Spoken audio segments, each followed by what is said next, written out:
Hi everyone, this is Tara with Lift the Veil QHHT. Today I want to talk about manifesting the new earth. About 3 years ago, I was put under hypnosis in a QHHT session. Quantum Healing Hypnosis Technique is what QHHT stands for. And I went to the new earth. However, at that time, it was not the new earth. It was a space of possibility. My higher self explained to me later in the session that we as a collective had not determined yet how the new earth would look. And so I saw it basically as clouds of different color. It was like rainbow clouds, which is interesting because a lot of clients of different QHHT practitioners has said that the event that sparks the transition into the new earth looks like different colors of clouds rolling in, like rainbow colored clouds. So that's interesting. Then a couple of months ago, I did my own form of self-hypnosis and was taken to the new earth, and I talk a little bit about that in my other video, the event and the new earth QHHT client sessions. But in my experience of the new earth that I saw about a month ago, it was fully manifested and it was absolutely gorgeous. It was tropical. It was we were magical. We didn't need to eat. We could fly or shapeshift, or the possibilities were endless. And my guide told me that we created it as a collective. And so I thought that was really interesting because I had completely forgot about what I had experienced there 3 years prior, and how my higher self said then that we hadn't collectively manifested it yet. So another client of mine had gone to the new earth as well, and she said that we experience it in groups. So we each have a soul group. In hers, she saw about 40 to 50 people, and we as a collective had decided what our new earth would look like, and so that's how we experienced it. However, she said that different soul groups would maybe manifest it looking slightly different and would be existing in that form of reality. So I thought that was really interesting. Perhaps maybe there isn't one single new earth. There are many possibilities or probabilities, or many different dimensional new earths, or maybe many different new earths existing simultaneously, but people are experiencing a different reality depending on their frequency, their soul, collective consciousness. I'm not entirely sure, but I feel like there are some very interesting there's some very interesting possibilities out there. So I want to talk about a few scientific studies and some ancient texts today on how I feel we can manifest this new earth together as a collective. The first one I want to talk about was out of an article in Psychology Today, and the article is entitled, "Does the Soul Exist? Evidence Says Yes." And I don't really want to go into so much about the soul existing. I think if you're watching this video, you probably already kind of maybe feel like the soul exists. I don't know, maybe not. But anyway, so I had heard of this other study many years ago, and but I'm going to quote it out of this article, and it's called Quantum Weirdness. This article states, consider the famous two-slit experiment. When you watch a particle go through the holes, it behaves like a bullet passing through one slit or the other. But if one observes observes the particle, it exhibits the behavior of a wave and can pass through both slits at the same time. This and other experiments tell us that unobserved particles exist only as waves of probability. They're statistical predictions, nothing but a likely outcome. Interesting. Until observed, they have no real existence. Only when the mind sets the scaffolding in place can they be thought of as having duration or a position in space. Experiments make it increasingly clear that even mere knowledge in the experimenter's mind is sufficient to convert possibility to reality. Paraphrasing, showed that quantum weirdness also occurs in the human scale world. They studied huge compounds composed of up to 430 atoms and confirmed that this strange quantum behavior extends into the larger world we live in. So basically this states that thoughts are things, that what we think we create, that our thoughts shape our reality. I would like to talk about another phenomenon called wisdom of the crowds. And there have been many studies conducted about this phenomenon. And in one such study, an experimenter had a jar of jelly beans. And say there were 14,532 jelly beans. They would ask thousands of people how many jelly beans are in the jar. Some people would say 50,000, some people would say 500. However, when they took all of the guesses and took the average, it was like 5 jelly beans off from the actual number. And so this is called wisdom of the crowds. And this theory states that we as a collective shape our reality. Yeah, so, okay, think of it this way. There are companies out there that collect the data of as many people as possible in the world. Why do they do this? They also have the ability to put implants, if you will, in mainstream media, in advertisement, etc., to sway what people are thinking about.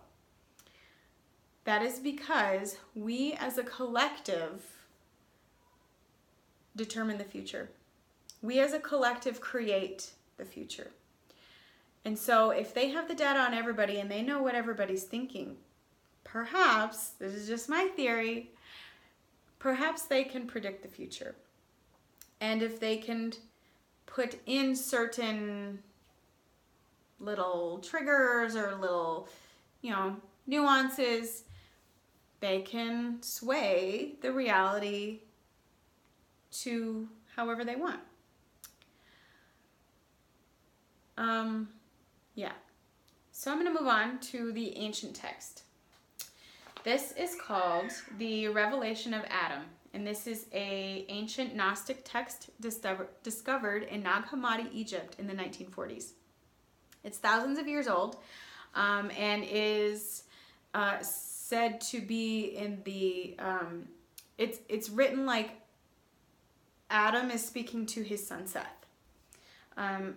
However, this was translated. A lot can be lost in translation, so take it with a grain of salt. I will also be giving somewhat of my interpretation, so take that with a grain of salt as well. But I think it's really interesting. So this is from the Nag Hammadi Library. It's also called the Apocalypse of Adam. Some say the Revelation of Adam. Adam will be talking about two gods. The God of the eternal, and I looked up eternal in the dictionary, and the definition is lasting or existing forever without end or beginning. He will also be talking about the God that created him, the God of eons. Eons is an indefinite and very long period of time, a unit of time. So the God of time that created him. And he will state that him and Eve existed with the eternal God first, before they were put into the body by the God of eons. So, here we go. The revelation which Adam taught his son Seth in the 700th year, saying, "Listen to my words, my son Seth. When God," this is God, like the God that created him, the God of eons, "when God had created me out of the earth, along with Eve your mother, I went about with her in a glory which she had seen in the eon from which we had come forth." So they were in their original state. They went about on earth in the Garden of Eden, in the state that they were in before they were put into the bodies. So in the state of the eternal Creator God. My interpretation. "She taught me a word of knowledge of the eternal God. And we resembled the great eternal angels, for we were higher than the God who had created us, and the powers with him whom we did not know." So the powers with him whom we did not know, I think that means other beings. I'm going to call this God, the God of eons, the God that created Adam out of the earth body, that put him in the earth body. I'm going to call him a being. For we were higher than the being who had created us, and the powers with him whom we did not know. So there were other beings perhaps that they didn't know. That's my take on it. "Then God," or being, "the ruler of the eons and the powers, divided us in wrath. Then we became 2 eons," meaning him and Eve became 2. Before that they were 1, apparently. "They were higher than the being who created them, and so out of wrath, the being who created them divided them.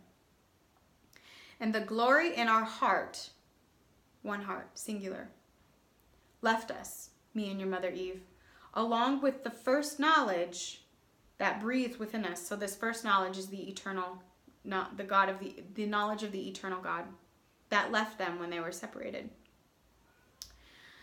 Okay, so I'm gonna skip a little bit here. "After those days, the eternal knowledge of the God of truth withdrew from me and your mother Eve. Since that time, we learned about dead things like men. Then we recognized the God who had created us, or being, for we were not strangers to his powers, and we served him in fear and slavery. And after these things, we became darkened in our hearts. Now I slept in the thought of my heart." Okay, I'm going to skip a couple other paragraphs here and go to this part. It says, "Then the God who created us created a son from himself and Eve, your mother. I knew sweet desire for your mother, for blank in the thought of my blank. I knew a sweet desire for your mother. Then the vigor of our eternal knowledge was destroyed in us, and weakness pursued us. Therefore, the days of our life became few, for I knew that I had come under the authority of death." So this talks about the being that created them came down, well, I guess it doesn't say came down, but had a child with Eve. And so I'm guessing it had sex with Eve, because then Adam says he had sweet desire for Eve, meaning I feel like this means that he then wanted to have sex with Eve, Adam did, after seeing this creator God. And so once he had that desire, he began to age and death came upon him. So what this means to me, and this is just my take on it, you may have your own, was that we were once all whole. Our soul was created by an eternal God, by the original source energy. And our souls were put into human bodies. And the human bodies were created by some other being, a god of time. Not, yeah, okay, well, yeah, a being, some other being. And when our souls were whole in a physical body, we were more powerful than this being and his other being friends. And so this angered him, and so he split our souls and put us in two. This is where I think the term twin flame comes from. And I've heard from other people that we may even be split into as many as 12.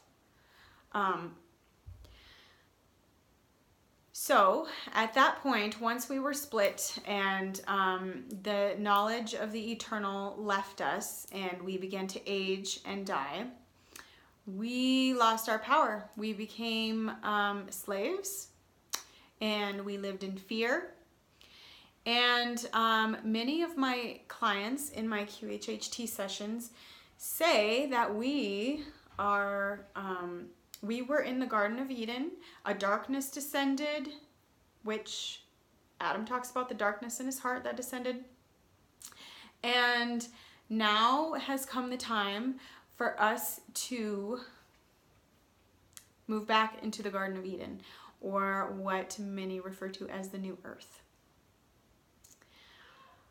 However, all of these clients say that although this is just the cycle of things, that this is now the time has come that we all must participate in this. We must be active participants in creating this new earth. So, after everything that I've gone through, the conclusion that I've come to is that the best way for us to manifest this new earth, this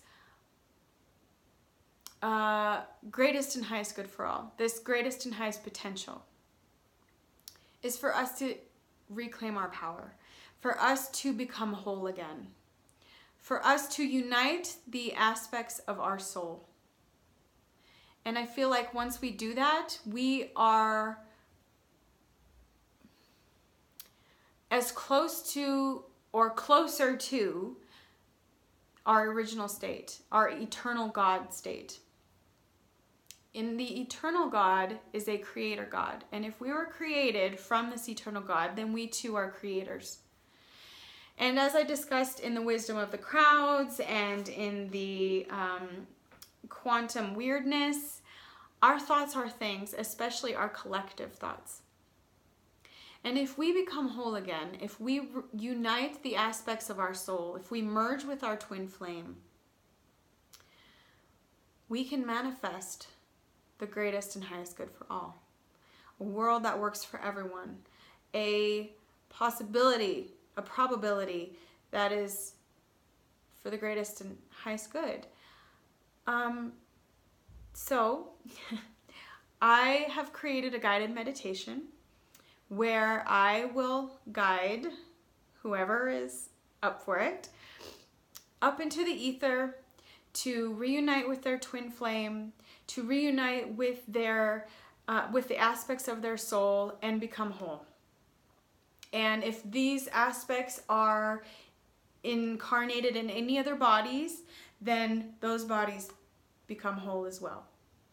And once we have merged and once we have become whole, I will guide you to envision the greatest and highest possible outcome, the greatest and highest good for all.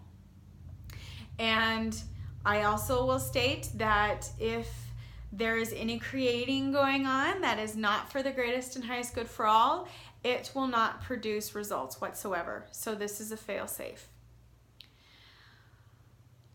I feel that we were separated for self-serving purposes of the God of eons.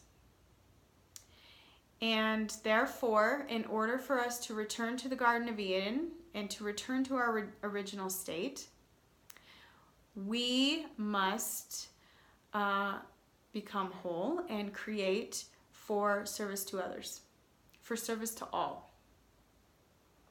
So, if this resonates with you, if this sounds like something you are interested in, I will post a link to my guided meditation. If this isn't something that you would like to participate in, if this guided meditation doesn't feel right with you, by all means, do not take part. But I still ask that you pray for and focus your energy on creating the greatest and highest good for all. If there is a phrase that resonates with you more, please feel free to share. I feel like that is the one that resonates most with me, and was told by my higher self in a QHHT session that that phrase, the greatest and highest good for all, is a high vibratory phrase and is a beneficial one to use.